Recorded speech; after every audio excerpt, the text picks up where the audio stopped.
kegiatan KPK baik pencegahan, penindakan, dan kelembagaan pada pekan kelima September tahun 2022 terangkum dalam KPK 24 jam.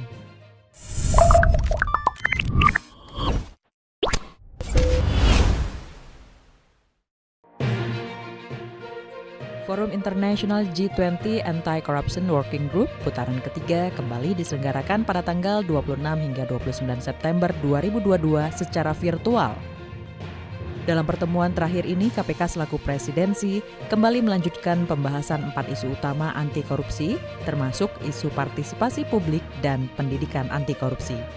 Ketua KPK Firly Bahuri mengapresiasi kepada Australia atas penyelenggaraan pertemuan ketiga tersebut di bawah presidensi Indonesia. Menurut Firly, 1 dari 4 isu prioritas yang dibahas dalam forum ini telah mencapai kesepakatan, yaitu pada isu peningkatan peran audit dalam penanggulangan.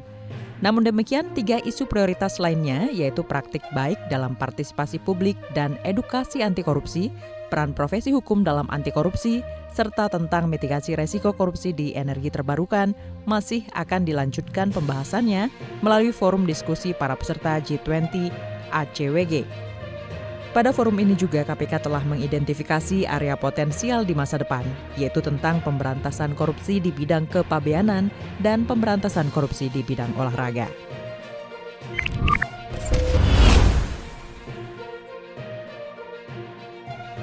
KPK menerima pertemuan Komisi Yudisial KY terkait kasus dugaan korupsi suap kepengurusan perkara di Mahkamah Agung MA.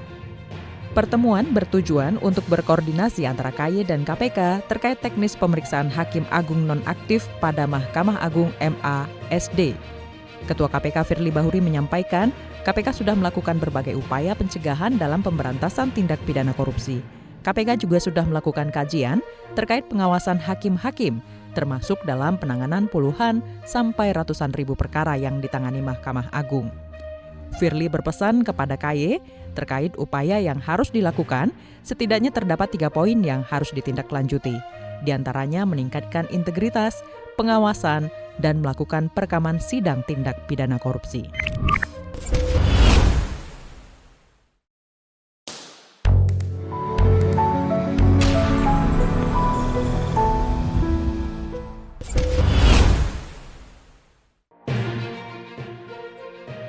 KPK menggelar rapat koordinasi Rakor Pemberantasan Korupsi Terintegrasi di Semarang, Jawa Tengah.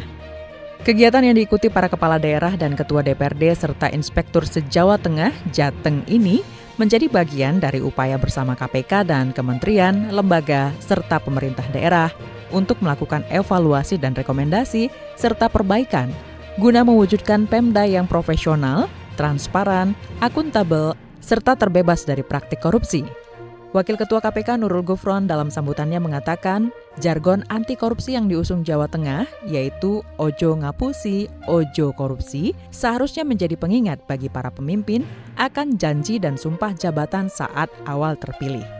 KPK meminta komitmen setiap kepala daerah maupun legislatif di daerah untuk menjauhi segala bentuk korupsi. Tanpa adanya komitmen tersebut, upaya peningkatan indikator seperti MCP atau WTP tak akan berarti. Rakor Pemberantasan Tindak Pidana Korupsi Terintegrasi ini merupakan bagian dari rangkaian kegiatan yang digelar KPK melalui Kedeputian Koordinasi dan Supervisi Korsup KPK.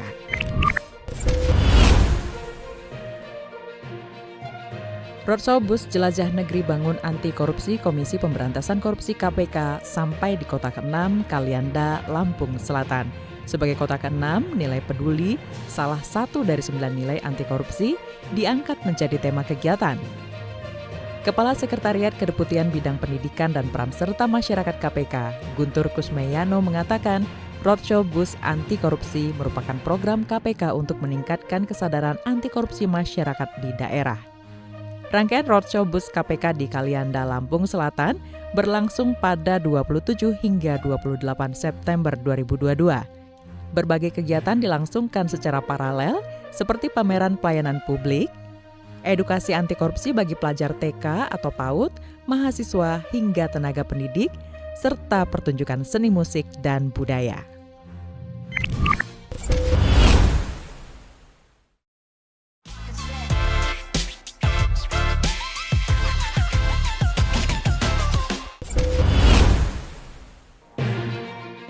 KPK menerima audiensi Perbanas Institut dan Universitas Teknologi MARA (UITM) Malaysia dalam rangka membahas dan memperkuat kerjasama pemberantasan korupsi. Ketua KPK Firly Bahuri menyampaikan, perlu adanya perbaikan sistem sebagai salah satu kunci mencegah tindak pidana korupsi. Perbaikan ini menjadi penting karena korupsi terjadi akibat gagal, buruk, dan lemahnya sistem. Karenanya, KPK bertugas melakukan monitor sebagai bagian dari strategi pencegahan. KPK melakukan pemberantasan korupsi dengan menggunakan 3 strategi. Pertama, memberikan pendidikan kepada masyarakat. Kedua adalah pencegahan. Dan yang ketiga adalah strategi penindakan yang dilakukan agar ada efek jera, rasa takut untuk melakukan korupsi.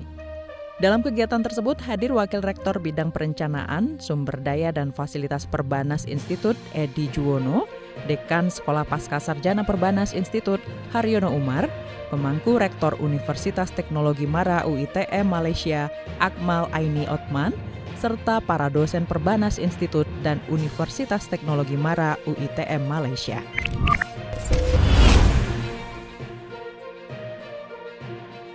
Roadshow Bos Jelajah Negeri Bangun Anti Korupsi Komisi Pemberantasan Korupsi sampai di kota ke-7, Serang, Banten. Sebagai kota ke-7, nilai disiplin, salah satu dari 9 nilai anti korupsi, diangkat menjadi tema kegiatan. Wakil Ketua KPK Nurul Gufron mengatakan, disiplin memiliki banyak tafsir berdasarkan kajian yang telah dilakukan beberapa pihak yang bekerja sama dengan KPK. Gufron kembali mengingatkan, korupsi harus dijauhkan agar dalam bekerja kita mendapat pahala layaknya ibadah. Serangkaian kegiatan kampanye dan sosialisasi anti korupsi KPK gelar di Kota Serang, seperti edukasi anti korupsi untuk pelajar dan masyarakat umum dengan mendongeng, playday board games, dan pemutaran film anti korupsi, serta edukasi anti korupsi untuk mahasiswa, para kiai, ulama, santriawan, dan santriwati.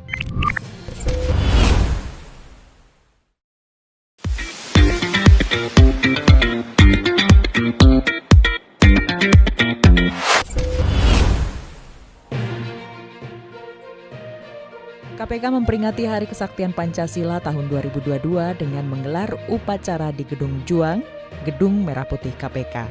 Dengan tema Bangkit Bergerak Bersama Pancasila, upacara diselenggarakan secara hybrid yang diikuti oleh seluruh pegawai KPK. Sekretaris Jenderal KPK Cahya H. Harifa mengajak seluruh insan KPK memperingati sekaligus memaknai Hari Kesaktian Pancasila sebagai momentum mengingat jasa para pahlawan dalam mempertahankan negara Indonesia. Cahaya menambahkan KPK masih memegang prinsip Pancasila dan independen. Dia juga meminta semua pihak memperingati Hari Kesaktian Pancasila dengan semangat anti korupsi agar Indonesia bebas dari korupsi.